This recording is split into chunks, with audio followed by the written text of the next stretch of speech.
हैदराबाद में ज़िले इंतजामिया पारां अदालती हुकुम ते अमल दरामद कंदे शहर के मुख्तलिफ इलाइक़नि में हद दख़लीन खिलाफ़ कार्रवाइयूं तेज़ कयूं वयूं आहिनि। डिप्टी कमिश्नर हैदराबाद फवाद गफ़ार सुमरोज जी निगरानी में गरी मशीनरी ज़रिए लतीफ़ाबाद सिटी ऐं कासमाबाद तालके के मुख्तलिफ इलाइक़नि में गैर कानूनी इमारतूं दुकान ऐं थल्ला डाए पट करे छॾिया। कार्रवाई त महीनो हलंदी जेको ऑनरेबल हाई कोर्ट जे हुकुम मूजिबि।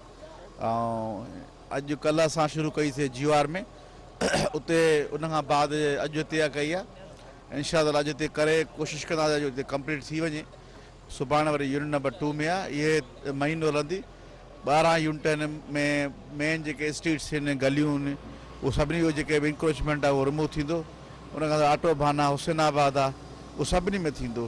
की मैसेज तव्हां चवंदा इहो मां माण्हू खे ॾियां थो त माण्हू चवंदासीं नोटिस कोन मिलियो आहे। ये बात ये है कि हमें ना नोटिस दिया ना कुछ दिया, इन्होंने आके तोड़ना शुरू कर दिया।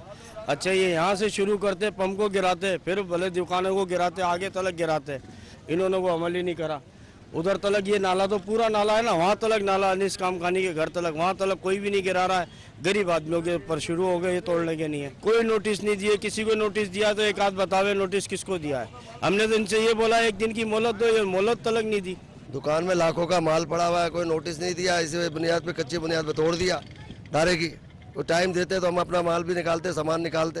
ये तो नाजायज़ हुई ना। लाखों का हिसाब किताब उसके अंदर पड़ा हुआ है। कुछ भी नहीं है भाईजान, कुछ भी नहीं दिया। अगर नोटिस देते तो हम अपना माल छोड़ देगा।